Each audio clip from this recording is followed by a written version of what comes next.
Oi, então, passando aqui no começo do vídeo para explicar uma coisa. Esse vídeo vai ser um pouco diferente dos últimos que acabei de lançar. E eu digo isso porque eu não tive um roteiro propriamente dito para esse vídeo. Eu tava numa madrugada e eu tava com vontade de debater filosofia com alguém. Só que acontece, eu estava de madrugada e eu não tenho amigos que gostam o suficiente de filosofia para debater de madrugada comigo. Eu acho que nenhum deles estavam sequer acordados, para falar a verdade. Então eu fui ouvindo um podcast e fui anotando os tópicos que eu achava interessante de debater. E eu olhei pro Audacity no meu PC e falei, pô, por que eu não gravo eu só falando sobre esses temas e depois posto no canal? Tanto é que é por isso que o nome do vídeo é Debate Filosófico com as Vozes, porque eu tô debatendo comigo mesmo o vídeo inteiro. Só lembrando que, como eu gravei esse vídeo de madrugada, talvez eu esteja falando um pouco sussurrando no vídeo, mas eu acho que eu vou dar uma mexida no áudio, vou tentar deixar ele um pouco mais alto para não ficar muito complicado de ouvir e tudo mais. Mas entenda que se eu tô meio sussurrando é por causa disso, eu não estou imitando o Coolart. Enfim, vou parar de enrolar, bora logo lá pro vídeo.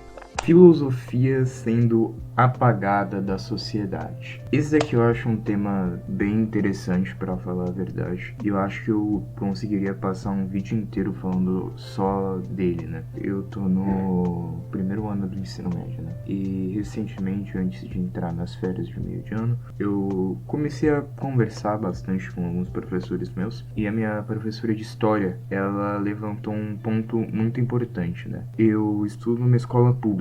E recentemente o governo implantou um novo sistema que meio que obriga os professores a usar da tecnologia e tudo mais.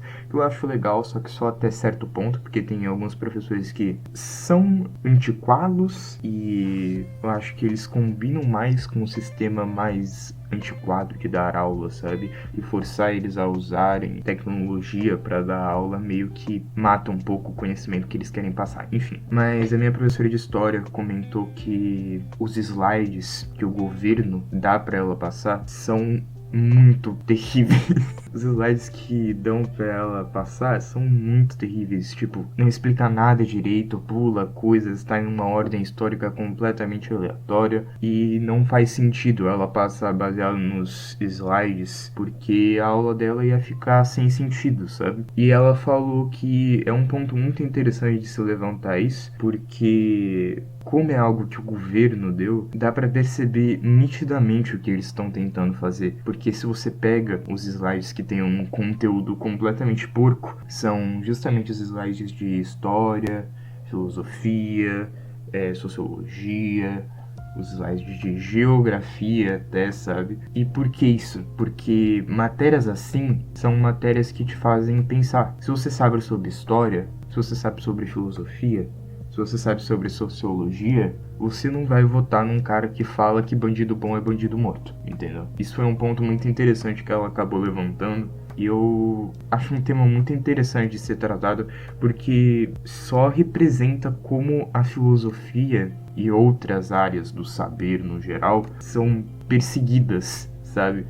E se você parar pra pensar, na história toda da humanidade, desde que o mundo é mundo, a filosofia foi perseguida. A filosofia foi perseguida, queimaram livros históricos, entendeu? Apagaram pensadores da história, sabe? Apagaram os caras da história. O próprio Karl Marx, ele foi perseguido basicamente a vida inteira dele, né? Então, eu acho que é um tema muito interessante de ser debatido, porque isso acontece até nos dias atuais. E o meu professor de filosofia, se eu não me engano, ele falou uma frase muito interessante, que é: filosofia te faz pensar, e se você pensa, você é um problema para o governo. E esse é o ponto, sabe? O próximo tema que eu marquei é: filosofia não dá dinheiro. Esse é um ponto muito interessante de se tocar. Esses dias eu tava vendo o Balela podcast com um filósofo que é o Paulo Mendes. E eu achei muito interessante, sabe? Porque mistura bastante humor com filosofia mesmo, sabe? Inclusive eu tava ouvindo ele antes de gravar esse vídeo, por isso que eu tive a ideia de fazer esse vídeo. Mas o Paulo Mendes, ele cita que ele tava andando de carro por São Paulo e tudo mais, até que ele passou por um morador de rua, e esse morador de rua, ele tava deitado no chão, lendo um livro de filosofia, no meio da rua, assim, sabe? E aquilo ficou preso na cabeça dele, sabe? Fez ele pensar, tipo, nossa, qual foi a trajetória dessa pessoa, sabe? O que levou essa pessoa a estar nesse lugar, sabe? O que acaba me lembrando muito de Diógenes, né? Porque Diógenes, ele era um cara que ele representava muito o movimento do cinismo, né? E ele representava a ideia de não se apegar tanto ao mundo material em específico, sabe? Então, a partir desse pensamento, Diógenes abdicou de todos os seus bens materiais e foi viver como um morador de rua. Por isso que, né, ele é chamado de Diógenes, o cão, porque ele vivia realmente como um cão. Ele andava pelas ruas de Atenas brisando, basicamente. O cara andava por aí brisando. Tanto é que tem várias coisas interessantes sobre Diógenes, né? Tipo os encontros dele com Alexandre o Grande, que Alexandre o Grande era um grande admirador de Diógenes, né? Então, quando ele encontrou o Diógenes, ele falou, tem alguma coisa que eu posso fazer por você? Eu posso conseguir tudo que você quiser e tudo mais. E daí o Diógenes fala, eu quero o sol. Deu, o Alexandre o Grande claramente fica, porra, não consigo pegar o sol, irmão, foi mal. Então o Diógenes fala, não, quero que você saia da minha frente, porque você tá interrompendo meu banho de sol, sabe? Então o Diógenes era um cara, tipo assim, completamente não apegado a essa ideia material e essa ideia de status social, sabe? Tanto é que ele falou isso para Alexandre o Grande, tanto é que ele falou outras coisas para Alexandre o Grande, como a vez que Alexandre o Grande perguntou o que Diógenes estava fazendo no meio de ossos. E ele falou, estou procurando os ossos do teu pai, mas não consegui diferenciá-los pelos ossos de teus escravos. Essa ideia do cinismo acaba sendo muito interessante. E filosofia, o fato de filosofia não dar dinheiro é um ponto que, se você parar para pensar, acontece desde sempre, que é o fato da sabedoria não ser valorizada, sabe? Tanto é que os filósofos da antiguidade, a maioria deles já eram ricos, sabe? Por exemplo, Platão. Platão nasceu num berço de ouro, sabe? Ele já tinha um futuro trilhado pela frente. Se ele não fizesse nada, ele continuaria rico. E tudo bem. Aristóteles também era o mesmo caso. Nasceu em um berço de ouro. Se ele não fizesse nada, ia continuar tudo bem.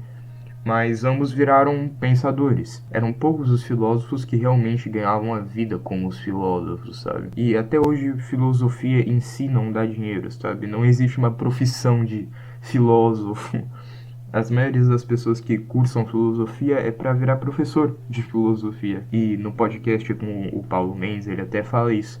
Acaba virando meio que um esquema de pirâmide, porque você cursa filosofia e um professor de filosofia te dá aula. Quando você termina de cursar filosofia, você vira professor de filosofia e ensina outras pessoas a serem professores de filosofia, sabe? Então acaba virando meio que um esquema de pirâmide. Mas eu acredito genuinamente que quem cursa filosofia, a maioria das pessoas que cursam filosofia, buscam realmente despertar esse amor pela sabedoria e não buscam realmente a parte financeira da parada. Obviamente todo mundo busca a parte financeira da parada, né? Porque, né, dinheiro gira o mundo. Mas eu acredito que principalmente o que mais move essas pessoas é o amor pela sabedoria e despertar o saber nas pessoas. Sim, nesse pensamento eu queria entrar em outro tema, que é filosofia é sobre debater e discordar um dos outros.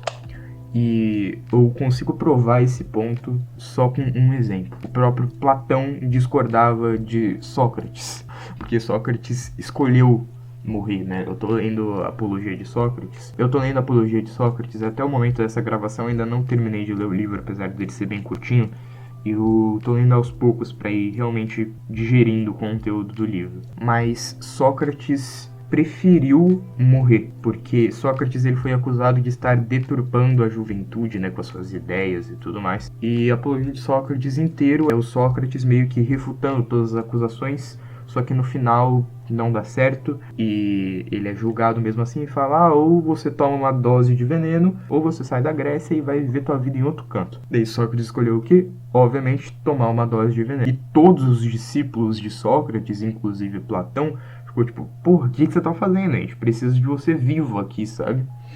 Mas mesmo assim, Sócrates escolheu morrer. Quando Sócrates escolhe morrer, ele escolhe virar um debate. E pode ter ficado muito confuso isso que eu falei, mas para tentar explicar um pouco o que eu quis dizer, eu vou entrar em outro tema, que é o medo da morte e como ficar vivo através de ideias. Quando Sócrates escolhe morrer, ele escolhe virar debate. E eu digo isso no sentido de que quando Sócrates morre, ele vira meio que uma influência no geral. Tanto é que Sócrates é um dos nomes mais conhecidos da filosofia, se não um nome mais conhecido da filosofia, não é? Então, a partir de que Sócrates morre, ele deixa essa parte material que eu citei anteriormente, ele abdica completamente dessa parte material e as ideias dele perduram por gerações e gerações até hoje. Tanto é que Sócrates mesmo, ele nunca escreveu nada. Tudo que tem sobre Sócrates foi Platão que documentou, tanto é que nem se sabe se Sócrates realmente existiu, sabe? Porque o Sócrates mesmo nunca escreveu nada. Então, a partir do momento que ele morre, as ideias dele viram debate, sabe? E ele começa a influenciar os outros e as pessoas olham para as ideias dele e falam: isso daqui é interessante, só que isso daqui, nesse ponto, ele estava errado. E nisso de, isso daqui tá certo, isso daqui tá errado, nisso vai gerando uma bola de neve, só que boa, a partir do momento que vai se pulindo as ideias de Sócrates até virar algo mais concreto. Não sei se deu para entender o que eu quis dizer, sabe? Bom, foi aí que eu parei a minha chapação de linguiça, né? Mas eu tô aqui no final do vídeo só para fazer a recomendação.